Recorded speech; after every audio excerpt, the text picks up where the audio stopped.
आज हम लोग डिस्कस करेंगे इंजीनियरिंग ग्राफिक्स एंड डिजाइन के मल्टीपल चॉइस क्वेश्चन जो कि बीटेक के एग्जाम में इंटरनल और एक्सटर्नल एग्जाम में बहुत ज्यादा क्वेश्चन पूछे जाते हैं। सो अगर आपको ये वीडियो पसंद आएगी तो please like share and subscribe जरूर करिएगा। सो देखते हैं first question, what is the dimension of A not drawing sheet. So option आपको गिवन है। अब देखिए, जितनी भी ड्राइंग शीट्स होती है तो पहले एग्जाम में आपसे पूछ सकते हैं कि कौन कौन सी शीट्स होती है। तो याद रखिए कौन कौन सी ड्राइंग शीट होती है। ए नॉट शीट होती है, A1 शीट होती है, A2 शीट होती है, A3 होती है, A4 होती है, इस तरह A5 वगैरह भी होती है। ठीक है, अब एग्जामिनर पूछ सकता है कि जो भी शीट्स हैं A not, A1, A2, A3, A4, इनका साइज क्या है। तो साइज आपको पता कैसे चलेगा। तो साइज कहाँ मेंशन है, IS कोड में मेंशन है। और वो कौन सा कोड है, याद रखिएगा IS 10711 2001 में गिवन है। ठीक, अब इनका साइज समझते हैं। तो ये मैंने 2D डायग्राम शो किया है। इसमें जो आप आउटर लाइन पूरे देख रहे हैं ये क्या आपकी ए नॉट शीट है। ठीक है, अब ए नॉट शीट है, इसका आप लेंथ वाइज हाफ कर देंगे तो क्या मिल जाएगा आपको, A1 शीट मिल जाएगी। फिर आप A1 शीट जो आपको मिलेगी उसको लेंथ वाइज हाफ करेंगे तो क्या मिल जाएगा, A2 शीट मिल जाएगी। इसी तरह आप A2 शीट को लेंथ वाइज हाफ करेंगे तो आपको A3 शीट मिल जाएगी। और इस तरह A3 शीट जो होगी उसका लेंथ वाइज करेंगे A4 मिल जाएगी। और इस तरह A5 मिल जाएगी और A6 मिल जाएगी। अब इन शीट्स का साइज क्या होता है, इसका 3D भी देखते हैं। देखिए फिगर में आप देख रहे हैं ये क्या है आपका, ये ए नॉट शीट है और ए नॉट शीट का साइज क्या है 1189 और ये साइड क्या है, दैट इज 481 जो कि mm में है। अब इस शीट को, ए नॉट शीट को लेंथ वाइज हाफ करेंगे तो क्या मिल जाएगा आपको, A1 शीट मिल जाएगी। और फिर A1 शीट को आप लेंथ वाइज हाफ करेंगे तो क्या मिल जाएगा, A2 शीट मिल जाएगी। और इसी तरह आप A2 शीट को लेंथ वाइज हाफ करेंगे तो आपको A3 मिल जाएगी। और इसी तरह A4 मिल जाएगी और A5 मिल जाएगी। अब इनका साइज क्या है, तो ए नॉट शीट का साइज कितना है, that is 1189 multiplied by 841 mm में। अगर आपसे पूछा जाए तो A1 शीट का साइज क्या होगा, तो इसका हाफ कर दीजिए, दैट इज कितना होगा, दैट इज 940 594 मल्टीप्लाइड बाय 841। ठीक है, सो ए नॉट शीट पूछा गया है साइज, तो करेक्ट आंसर क्या होगा, that is 1189 mm multiplied by 481। तो करेक्ट आंसर क्या होगा, ऑप्शन ए जो है वो करेक्ट होगा। नेक्स्ट क्वेश्चन देखते हैं, in the engineering system of paper sizes which of the A1 sheet, A1 size. अब A1 साइज का शीट का साइज पूछ रहा है। तो अभी हमने बताया था कि ए नॉट शीट का साइज ये होता है, A1 शीट का साइज ये होता है, दैट इज 594 मल्टीप्लाइड बाय 841। ठीक, तो करेक्ट आंसर क्या होगा, दैट इज 594 मल्टीप्लाइड बाय 481। देखिए अगर आप ए नॉट शीट का साइज याद रखेंगे तो बाकी शीट्स का साइज आप बता सकते हैं अगर आपको कॉन्सेप्ट क्लियर है। ठीक है, कि A1 का ए नॉट का हाफ करेंगे तो A1 मिलेगा, A1 का हाफ करेंगे तो A2 मिलेगा, A2 का लेंथ वाइज हाफ करेंगे तो A3 मिलेगा, A3 का लेंथ वाइज हाफ करेंगे तो A4 मिल जाएगा। तो अगर आप ए नॉट शीट का साइज याद रखेंगे तो बाकी शीट्स का साइज बता सकते हैं। तो यहाँ पे A1 शीट का साइज पूछा है, दैट इज 594 मल्टीप्लाई बाय 481। तो करेक्ट आंसर क्या होगा, यहाँ पे ऑप्शन बी जो है वो करेक्ट होगा।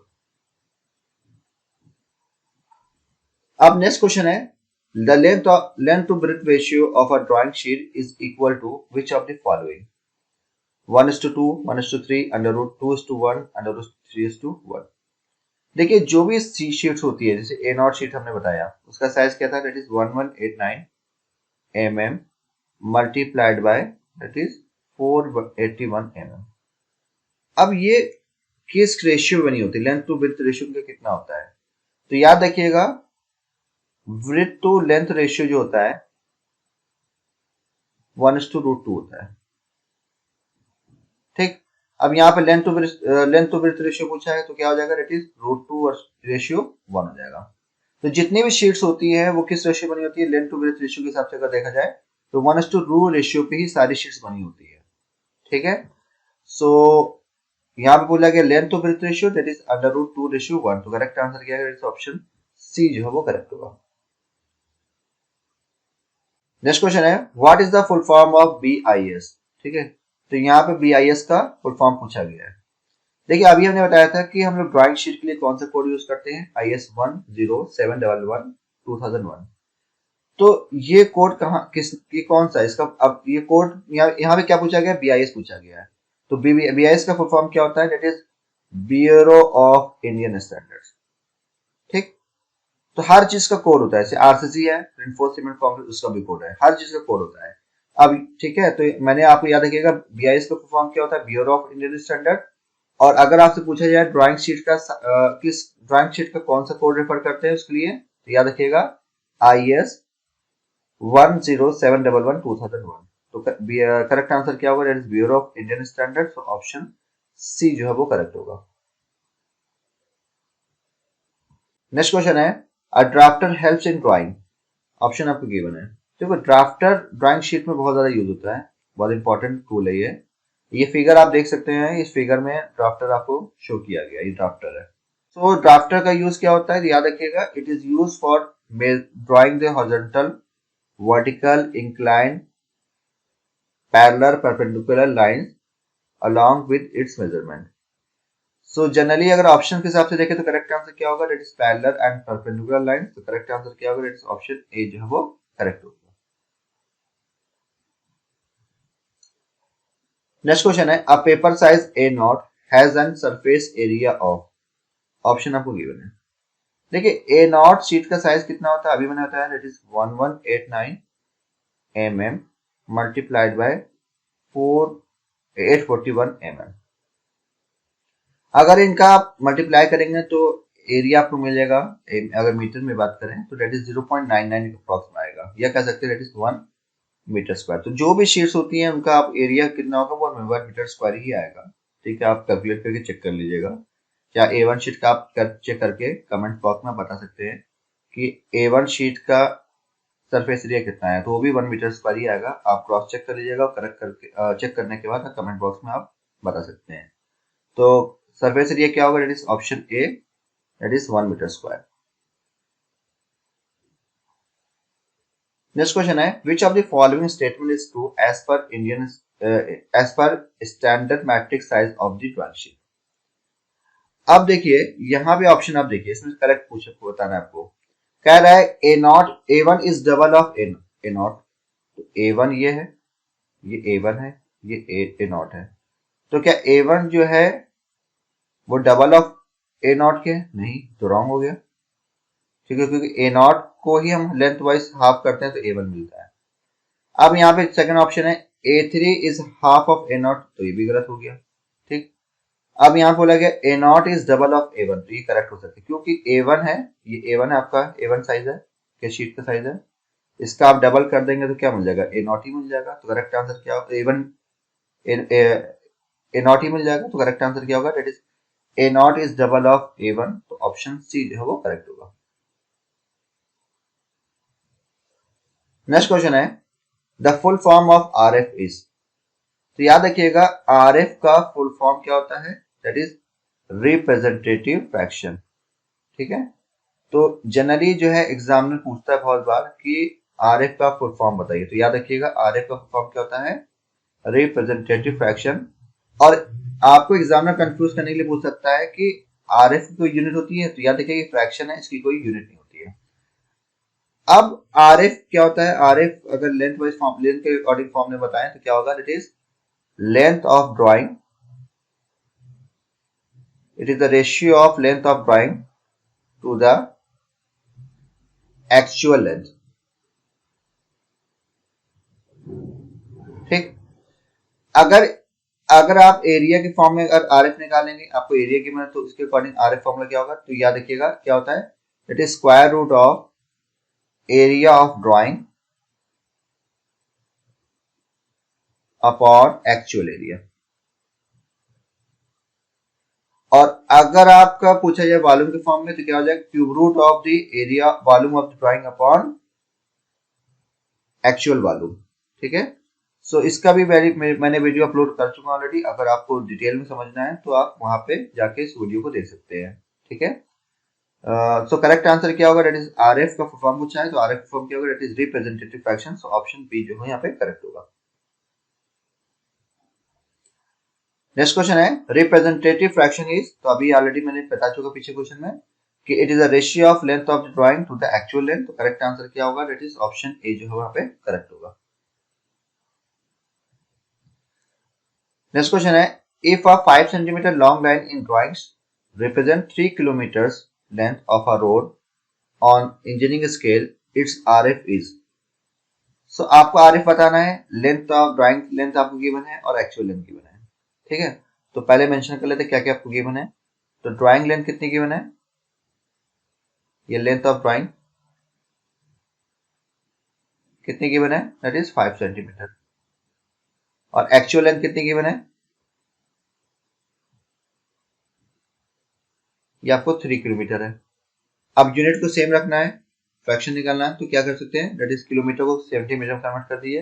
That is 3 multiplied by 1000 multiplied by 100। आपको आरएफ निकालना है। आरएफ क्या होता है? It is a ratio of actual length of drawing upon actual length. That is 5 centimetre upon that is 3 multiplied by 1000 multiplied by 100। And इसको solve करेंगे तो RF की वैल्यू आएगी दैट इज 1 अपॉन 60,000। ठीक, तो करेक्ट आंसर क्या आएगा? That is option ए जो है वो करेक्ट होगा। नेक्स्ट क्वेश्चन है what is the formula for calculating the length of a scale. देखिए आरएफ क्या होता है? RF is the ratio of length of drawing upon actual length. या इसको ऐसे भी कर सकते हैं, दैट इज अगर आपको लेंथ ऑफ स्केल निकालना है तो length of scale is equal to हो जाएगा that is RF multiplied by maximum measured length. ठीक है, तो याद रखिएगा फॉर्मूला को। जनरली शॉर्ट फॉर्म में इसको एलओएस भी बोल सकते हैं, कि आपको एग्जाम में पूछ सकते हैं कि एलओएस कैसे आप फाइंड करेंगे लेंथ ऑफ स्केल, तो आप बता सकते हैं आरएफ को मल्टीप्लाई कर देंगे मैक्सिमम मेजर्ड लेंथ से। ठीक है, तो आपको मिल जाएगा लेंथ ऑफ द स्केल। तो करेक्ट आंसर क्या होगा? दैट इज ऑप्शन डी जो यहाँ पे करेक्ट होगा। नेक्स्ट क्वेश्चन है given representative fraction as 4/50 and the maximum length is 100 centimetre, find the length of the scale. देखिए अभी मैंने बताया था लेंथ ऑफ स्केल का फॉर्मूला, वही पुट करेंगे formula. Length of scale is equal to RF. RF कितना गिवन है? It is 4/50 and maximum length कितनी गिवन है? इट इज 100 सेंटीमीटर में। इसको सॉल्व कर लिए, ये जीरो कैंसिल हो गया, ये कितना हो गया? That is 2। और इसको सॉल्व करेंगे कितना आएगा? That is 8 centimetre. तो द करेक्ट आंसर क्या होगा? दैट इज ऑप्शन ए जो है वो करेक्ट होगा। नेक्स्ट क्वेश्चन है यूनिट ऑफ आरएफ इज। तो आरएफ क्या होता है? रिप्रेजेंटेटिव फैक्टर होता है, फ्रैक्शन होता है, इसकी यूनिट नहीं होती है, ऑलरेडी मैंने बता चुका हूँ पहले। तो यहाँ पे क्या होगा? That is cubic centimetre, square centimetre, centimetre, none of this. तो किसकी कोई यूनिट नहीं होती है, तो क्या हो जाएगा? That is none of this. तो ऑप्शन डी जो है वो करेक्ट होगा। नेक्स्ट क्वेश्चन है what is the type of scale in which the representative fraction as 1:1। Option आपको गिवन है large scale, reduce scale, full size scale, graphical scale. याद रखिएगा स्केल को कैटेगराइज किया जाता है क्लासिफिकेशन अकॉर्डिंग टू साइज। तो साइज के अकॉर्डिंग कौन कौन सी स्केल होती है? फुल साइज होती है, रिड्यूस साइज होती है, लार्ज होती है। एंड अकॉर्डिंग टू टाइप क्या होती है? Plain scale, diagonal scale, vernier scale, और भी टाइप्स होती है स्केल ऑफ रिकॉर्ड। ठीक, अभी हम यहाँ पे अकॉर्डिंग टू साइज डिस्कस करेंगे पहले। तो यहाँ पे देखिए फुल साइज पहले डिस्कस कर लेते हैं, सॉरी फुल स्केल। तो इसमें क्या है? The actual dimension of the object will adopt and the drawing, then in that case it is represented by the scale and RF as scale, that is 1 centimeter is equal to 1 centimeter, it means 1:1। देखिए जो actual object का actual dimension है object की, अगर वही आप drawing sheet पे adopt कर लेंगे तो उसको बोलेंगे फुल स्केल। इसका मतलब क्या है कि अगर 1 centimetre is equal to 1 centimetre लेते हैं, इट मींस 1 सेंटीमीटर आपका ग्राउंड पे भी है और 1 सेंटीमीटर आपने ड्राइंग शीट लिया है, तो ये क्या होगा? आपकी फुल स्केल होगी। अगर इसका आरएफ निकालेंगे तो क्या होगा? That is 1:1। ठीक, it means RF is equal to 1 कह सकते हैं। सेकेंड क्या है, रिड्यूसिंग स्केल। इसमें क्या है, when the dimension on the drawing are smaller than the actual dimension of the object। अगर आपने डायमेंशन ऑफ द ड्राइंग जो है वो स्मॉलर लिया है then the actual dimension of the object, तो उसको क्या बोलेंगे, अब वो कौन सी स्केल होगी, रिड्यूसिंग स्केल होगी। For example that is 1 centimetre equal to 100 centimetre. ठीक, इसका मतलब क्या हुआ कि 1 सेंटीमीटर क्या है, 100 सेंटीमीटर ग्राउंड पे है, बट आपने कितना लिया है शीट पे, 1 सेंटीमीटर। अब इसका RF निकालेंगे तो इसका RF कितना हो जाएगा, दैट इज 1/100। अब 1/100 है तो इसकी RF की वैल्यू क्या हो सकती है, दैट इज लेस देन 1 होगी इस केस में। ठीक, सो अब तीसरी टाइप की बात करते हैं, दैट इज इनलार्जिंग स्केल। इसमें क्या होगा कि अगर आपका ऑब्जेक्ट बहुत स्मॉल है तो उस केस में क्या करेंगे कि डायमेंशन जो है ड्राइंग शीट पे वो अडॉप्ट करेंगे bigger than the actual dimension of the object. इसका मतलब क्या है, example that is 10 centimetre equal to 1 centimetre. अगर ऑब्जेक्ट की लेंथ 1 सेंटीमीटर है बट हम ड्राइंग में कितना ले रहे हैं, वो 10 सेंटीमीटर। ठीक, क्योंकि हमको बिगर शेप में दिखाना है, तो इसके लिए RF कितना होगा, दैट इज 1:10:1।